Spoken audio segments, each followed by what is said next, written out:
Ma'am, what a privilege and an honor to have you here with us today. Thank you so much for joining us.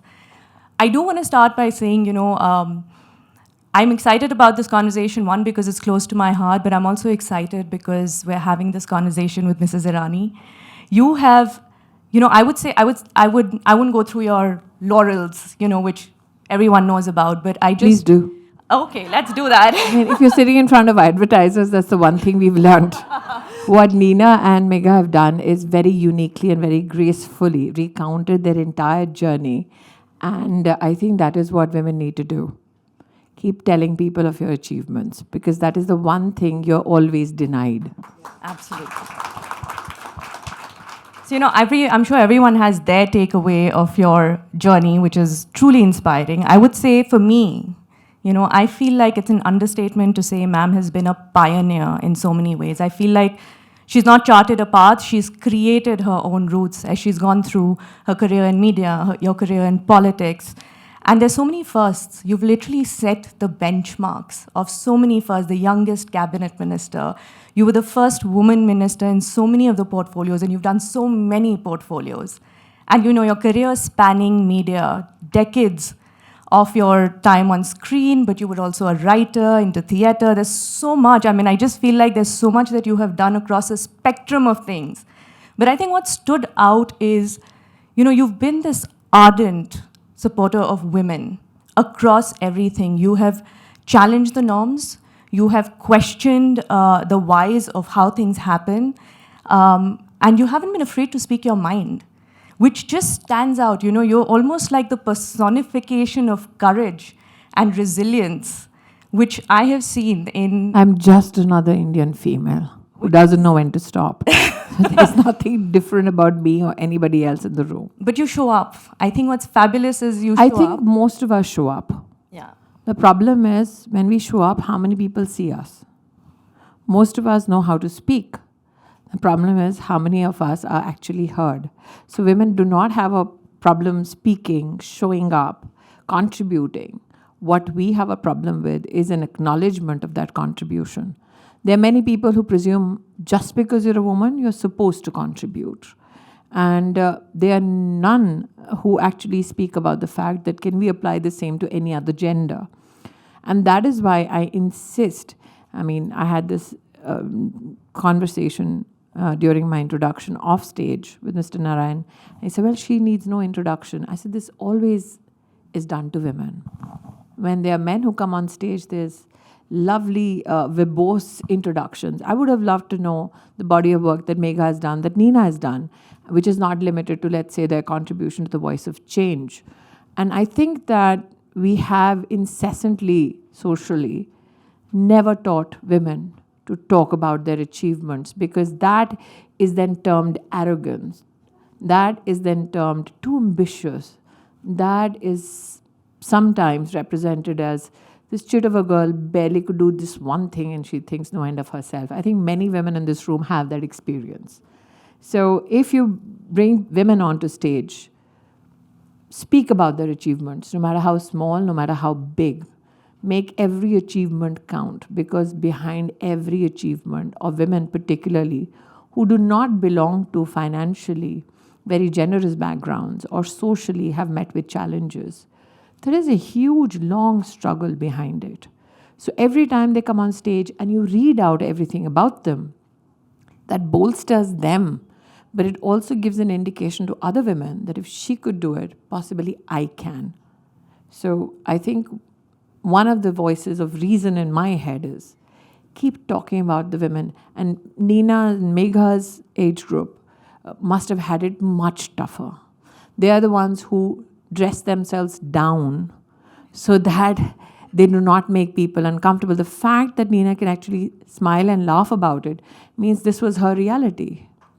They are the ones who had to be aggressive, yet the aggression was so undertoned that they had to seem very amiable, especially in circumstances where they could have just pushed a little bit of elbow and got things done without wasting time.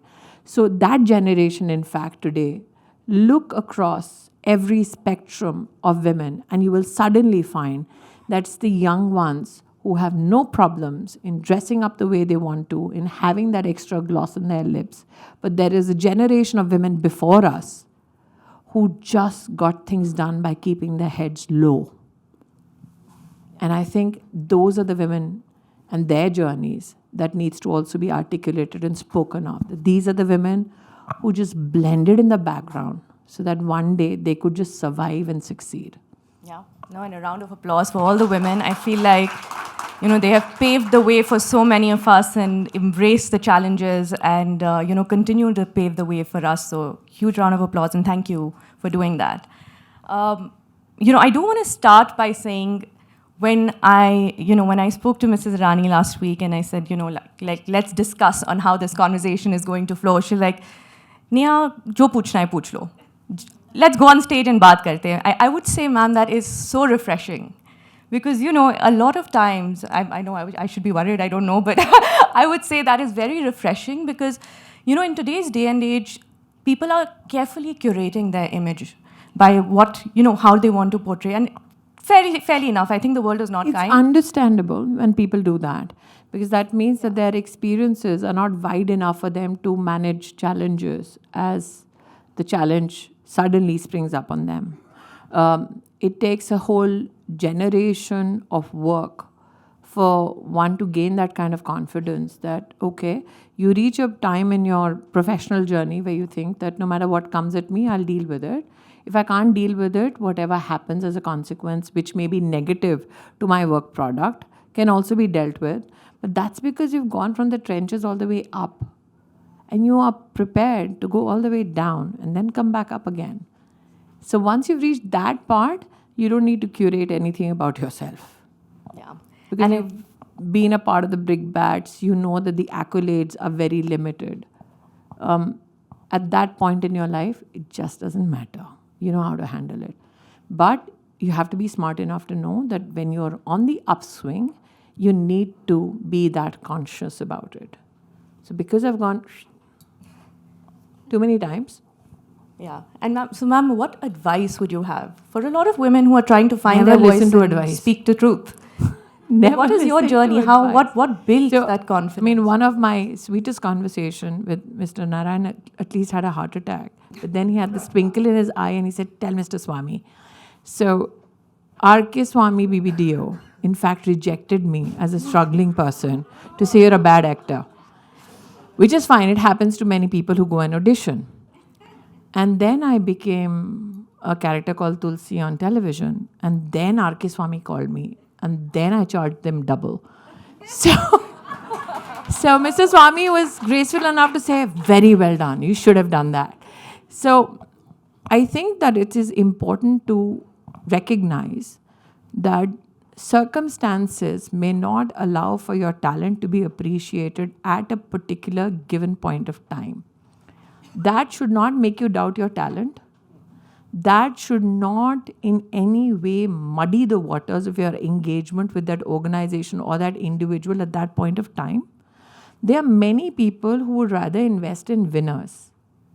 But there are some people who can see talent which is raw and then back you. Your perception of yourself, your contribution, should not be deterred in any way. I also feel that, when Nina and Megha were discussing what is the next step, the mothership is movies, right? Advertisers fall prey to a particular cycle, and that's because the client insists that this is selling. How do you define what is selling? Because some movie stars, some movies set the tone. Then somebody in television followed its suit. Then somebody in the digital medium now is making tons of reels out of that one song. You can't tell people whose financial life depends on a particular piece of content that only make your own conscious the fulcrum of your entire activity. That is not only being judgmental, that is being foolhardy. Not possible. Especially when so many people are dependent on the financial success of the content. So I think that because I've seen all these facets, I do not feel that gender any longer is held hostage at many vantage points. I think that we as women today recognize what envelopes, what boundaries can be pushed. We recognize how much of ourselves we'll have to give up, but we also recognize how we can reorient ourselves around circumstances. So, like I said, I can today sit next to R.K. Swami and say, well, you didn't hire me. But that didn't end the relationship, the working relationship. I'm here today speaking at the Google office where there is YouTube content creators here. I have created nothing on YouTube. So if you look at my channel, barely anybody. That's because I've never spoken about it. That's because I'm so busy living life, I don't know how to create content around that life. And I've always been that one individual who's run between so many people, which means I'll have to now, at my juncture, at my age, reorient myself as to how content is to be created. So the one size fits all, that one advice somebody will give on stage and everybody will follow, not possible. Everybody's circumstances are different. Everybody's talent is different. Everybody's courage and vantage point is different. Yeah. And it's a journey. Yeah. It's a journey we're all on. I'm going to shift gears a little bit to, we are living in a digital age. We've seen, India's digital revolution has been phenomenal over the past few years. And one of the things which we have observed as Google and YouTube is that it's opening up a world of opportunities for women, access to information, access to services, which they never had before. It's almost like helping create an equitable ground. But at the same time, there has to be intentional work to ensure that there is equitable participation of women. How do they actually tap into this growth and do more? And I know, ma'am, you've done a lot of grassroots level stuff. You have democratized dreams and you have democratized aspirations. So it's not only about the gender mix. It's also about how many in, let's say, the rural parts of our country, in Tier 2, Tier 3 cities, are living their ultimate dream of being recognized because of your platform. The other part is how many of them have now satiated themselves with regards to the recognition and suddenly realize that there is money that can be made. The third vertical is people who know what kind of content can make what kind of money. And then it is their own personal moral compass that will then drive their journey forward. So I think that, do you expect everybody to be conscientious with regards to gender? Again, that would be very naive. What you as a platform can do possibly is to hold dialogues such as this so that more and more content creators become aware subconsciously about what they should keep in check. Because ultimately, we are not living in a communist or a socialist state. We need to recognize that there is a profit that organizations and individuals need to consider. So I think what is unique about this stage is your partnership with UNICEF. And I've had a body of work with UNICEF as well. Now, why is it important? One of our greatest challenges is emanated from the surface of how a child perceives issues of gender, how a child perceives issues of justice, how a child perceives issues of equity, or for that matter, how a child perceives how to pursue profit. So the combine is unique because if you look at, let's say, when the Nirbhaya rape took place, 2013, I still remember, I was a member of the opposition and we were working towards a bill which is the Sexual Harassment at Workplace Bill in 2013. I was there speaking both for government and opposition, which is a very unique opportunity for any politician. Normally you get to speak for one side. I got to speak for all sides because there was unanimity on that subject, right? Now, one of the reports that came to me at that time was about how content is driving how young men perceive women to be. So do not in any way feel that the Voice of Change or this platform is only about creating new content which can talk about only women. Imagine the generation after you that you can impact if the right content reaches the right child. It impacts not only how young men perceive girls to be or women to be, it also impacts how young women think of themselves growing up. When you bring that into focus, suddenly a lot of your content changes or suddenly a lot of your collaborations change. So my request would be the voice of change. If you're not going to the mothership next year, bring the kids in the mix, because there'll be no data available on kids. So even advertisers, if they want to sell a kid-based product, they always look at the female as a central figure of who consumes that content. But we forget that one of the biggest content consumers in our country digitally are children below the age of 18. Many people feel that, why call them children below the age of 18? But it's true cognitively, psychologically, you're still growing to come to a particular pass in life. Do look at that prospect as well. And suddenly you'll find content then changing. No, I think that's so very true. In fact, we have seen that, of course, YouTube has democratized content creation. We've seen a surge in content democratized consumption. content and creation. That is where, no, you've democratized dreams. There's so many people who wanted just that little extra lipstick and a great outfit and sing or dance to a particular song. Yeah. There's so many female stand-up comics who are suddenly coming up. Some who are driven with genuinely good content. Some who would just like to abuse just to fit into the boys' gang. But the fact is, you're democratizing that. You're looking at as a professional from the platform. You're looking at from the content perspective. I'm looking at from a social perspective. That kid in a tier 3 city, tier 2 city would have never got FaceTime with an audience. You're giving them that. Yeah, and we see a lot of creators actually from tier 1, tier 2 cities spring up, and their growth is definitely higher. And one of the interesting things, we did a survey, is that 80% of our creators actually say they want to use the platform to bring about positive change, which has been, really humbling for us to see. And the other thing, ma'am, which, what's happening in the space is we're also seeing content consumption is becoming participatory. So it's not just, people are consuming content. They're actually engaging with the creators. They're creating content about the creators. So it's something called fandom, which is on the rise. And the Gen Zs, the youngsters, are actually big on fandom. They all have fans, YouTube creators. I don't understand all these nomenclatures. They're fandoms, How so many I'll Gs explain and it how to many you. S's are where? I'm possibly one of the last generations that has seen that transition. And Both from a pre and post Google era. it is probably going to continue. But So, no, I don't think there's a generation after me that has seen a pre-Google era. But I think that the conscientiousness of wanting to create socially relevant content, that also comes from conversations such as this. And let me just give you a small reason why.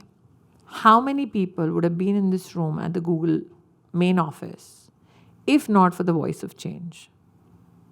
So when this message starts going out, that equity, respect for women can get you to the Google headquarters. yeah. No, so it's definitely something which we are committed to, and IAA is committed to, of how do we continue conversation with the creators, because they're open to wanting to create change. They have the myself base. feel that the IAA has not leveraged its genuine potential. I mean, you're one of the most powerful bodies in the world. You can do things directly, indirectly, subtly, forcefully, because businesses with money are dependent on your creative genius. And it takes a different kind of genius to sell equity without people knowing that you're making them more equitable. Yeah. Kudos to that. What I'd say, ma'am, is that, Tulsi, I can't go ahead with this conversation without mentioning that was my Tulsi. paycheck. Please go ahead. I mean, that was an iconic 8 years being number one. Yep. Yeah, iconic role. Like, it redefined how... I never measured it on any other substance except for two things. How much would an advertising contract get me? Seriously, no, I'm not kidding you. Because in 2001, for a television actor to ask for a binding contract and not have their content released beyond 1 year was unheard of. So when we used to sit on and I was one of the first ones, I was fortunate enough, there's a gentleman in the room who's dealt with me in that era. I can see him seated here. Now, when we began those negotiations, those are the kind of negotiations that only movie stars could have. For us to say, I will have this contract where you pay me this much money, but you cannot show my content beyond year one. And if you want to show it beyond year one, and if you want to refurbish the ad, you pay me more. When I began that kind of negotiation, people thought I was nuts. There has to be also an understanding of brands you have to let go to build a bigger brand. So I would never do a pan masala ad. I would never do those ads where a woman has to stand next to a guy selling banyan. No matter how big a hero is, I would not stand next to him. I would never do a aerated drink, which is actually a alcohol company's drink. Never do that. Why? Because I was very conscious of what children would think, what parents would think. Joint families were sitting, it was a single TV home. So I think that this one conversation that Voice of Change should have is also teach women how to commercialize and monetize and negotiate contracts. Women are very bad at it at times. Why? Because you're so hell-bent on the next step on your career curve that you would rather take a little bit less pay, rather negotiate financially to be a little less than the other guy, knowing that he's not as competent as you, just so you can get that name on the door. So I think that, and Nina would never react to this, but it has happened a lot. In the movie business, it has happened in the television business. And I think that females, irrespective whether they're content creators or just employees somewhere, let's teach all women to be good negotiators on contracts. Yeah, absolutely. And, ma'am, you mentioned evolution. You've seen the media evolve, from the time of TV to now digital, and you've been a part of the ministry, you've led the ministry. How have you seen gender portrayal change over the years across media? We have to recognize that everything in media is driven by profit. Media is not an NGO. It is, at the end of the day, something that employs lakhs of people in the country. So if you're looking at the fact that they are profiting from their positions, then you have to make these social changes profitable enough for them to let go of other opportunities where they could have leveraged it and done more damage to the issue of gender. It's as simple as that. And what is the case for that profitability? Because there is profitability in it representing. Depends on the leader of that managing team. Completely. Some would cut corners only so that the balance sheet looks better. Some are conscientious enough to find or smart enough to find new opportunities of leveraging, let's say, financial prospects. It all depends on the experience. It all depends on the humaneness of the team leader. It's as simple as that. But somewhere, ma'am, I do feel it has to be intentional. We can't just expect the change like I to said, happen. It is intentional to the extent that people don't know it is intentional. Because the minute you... let me juxtapose it with medicine, right? If your mother told you that the medicine you're about to consume is very bitter, would you consume it? Most of you have had that experience where your mother gives you something really bitter to have, but then she tells you how beneficial it is. Which means that intent to heal you is there. The transmission of what heals you may be bitter, but the end result is that you get better. Yeah, it's very interesting that you mentioned. So I used to lead this program called Internet Saathi, where we took internet to women in rural India. And, interestingly, the first few village visits, the men would not let me talk to the women. I had to talk to the men before they would say, okay, now you can talk to the women about, what is internet. And you're absolutely right. The conversation was not about, your women are not doing well. The conversation was, look, there's a new medium. Your family is going to benefit. Your community is going to benefit. And that's the larger picture you need to see rather than make it a very specific, women. Because in many geographies, many communities, if you say, I'm trying to empower women, they'll be like, Yeah. That means she'll speak out. But if you show them the profit or the benefit to themselves, And they're okay. And there are many women we know in communities who are smart enough to say, he doesn't know I'm smart. So what went behind, the creation of Kyunki Saas Bhi Kaho Kabhi Bahu I Thi? have That no was idea. very bang on, like, here is what it is. It was challenging the norms at that No, point I of think time. that I have no idea why Ekta created what she created, but I do know that there came a time when I was writing stuff. So I remember there was this whole scene about the person who played my son. And I think messages happen on screen and off screen. So I had this huge male model walk in and played one of the characters there. And what I'm about to say will get me into deep trouble. But so I had this whole macho guy walk into the set. And I would read a book and not get into, I've never partied either in media or in politics because I believe as a woman, I don't need to glam up, go and hang with people that I actually have nothing to do with to get a job. Doesn't work that way. And I was, I think, lucky that I had colleagues who saw it that way. I had producers. I have other political colleagues who see it that way. So they know, kaam pe aayegi, ghar jayegi. So I had this macho guy come on set, and he thought that the only way to kind of, put a stamp on the fact that this is the macho guy who comes on set is that he's doing this scene with me where I'm supposed to slap him. And he's like, oh, come on, I can take it. And I was like, bhai sahab, don't.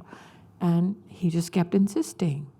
And he kept insisting. And the director, who's known me like for 3-4 years, he was like, tell the guy, don't. And I realized that it was a power play. So I said, are you sure? He's like, yeah. I said, okay. Part.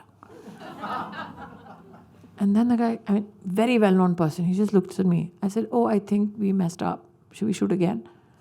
And the director by then was so cheesed off. He said, yeah, I think we should. So every man on the set knew that you don't have to physically mark your territory to show how superhuman you are amongst female colleagues. That was a message on our work set. And I think that in terms of creative content, the scene of that was written and sent to me that I was supposed to shoot when my son rapes his wife, who's going through a separation with him and is contemplating filing divorce. So the scene came to me and it was about, मैं बर्बाद हो गई, मेरे बेटे ने क्या कर दिया, blah, blah, blah, blah, blah. I still remember I was at the airport, 12 in the night, catching an international flight, and I called Ekta. I said, there is no way I'm shooting this. She said, why? I said, because there are families watching. And if we want to convey to families that if a man and a woman decide to separate, then the man no longer can, treat that woman as his physical property. Even if they're in a marriage together, that woman is not his physical property. And I think a good half an hour went in me explaining that to her. And she said, fine, just write it the way you want it. And I did. And it became iconic. I said, the way to show love to a woman is not by forcing yourself on her, which I think was a powerful thing to do on television 15 years ago. That content didn't exist. So to say that 15, 18 years ago, and Ekta was like, damn it, we are going to get whacked for this. I said, no, you will have families after families accept it, trust me. And they accepted it. Families walked up to me and said, yeah, you're right. Parents walked up to me. So I think we need to recognize that not everything on television was very, very toxic. We found our ways and means of doing things. We did it very nicely without people even realizing. One of the scenes was about this older lady, Ba. She wanted to study. So he spoke about how an older woman should, why should she not get support in her family to complete her education? We did that. Never showed up on anybody's social meters that we've done all of this. But the fact is, if people were ready for it 18 years ago, imagine what they're ready for today. Yeah. And that's the transition that we're hoping to see, that there is more courage. Content writers have to start speaking up. Yeah. They have to do it in those certain frameworks that they are given, things which actually make a lot of social sense, but also completes and fulfills their social obligation. Yeah. That's what I'm saying. The subtle art is to get it done without people knowing it's happening to them. Yeah, it's an art to be learned. And I guess, again, it's a journey. But you touched upon a point of there is something to say about responsible creation. Yes. Because right now, it's everyone's a creator, everyone's creating. What is your take on what is the right level of responsibility for creators, for platforms, for industry bodies to ensure that as content creation is happening, taking place, there is responsibility as a layer underneath I think that there is a self-correcting mechanism that IAA has professed many a times. Television channels profess as unions, as organization. So I'm somebody also who's a union person from the media business. I've been in the writers union, in the producers union. I've been a part of the Allied Mazdoor union. So, I mean, there are various facets to unionization can help bring that discipline. And I believe that Voice of Change the next time, get all the unions together, talk to them about how to impact gender. Because it's not only about content, it's also about women are treated at the workplace where content is created. So I believe that for me, what was important is one, the self-discipline that our industry bodies have to manifest into how gender is portrayed. The second part is when you crunch the data and the numbers, if your numbers show that content which is damaging vis-a-vis gender is generating a lot of money, then you are letting a genie out of the bottle that even I can't put back. It's your numbers that are driving a lot of the madness. And it's such a vicious cycle that the finger pointing across is very easy. But the change has to be an amalgam of everybody's efforts. Because the advertiser is told by the client that numbers. The actor is told by the advertiser or the channel or the producer, numbers. So it's a vicious circle. Yeah. If you start showing, let's say, that gender rich or gender just content makes a lot of money, suddenly you'll see. Yeah, and I can tell you as a marketer myself, we have, been actively portraying equity, and it has not hampered our Just show that metrics. it makes has money not as well. hampered our numbers. Just show that it makes money as well, and suddenly you'll see the swing.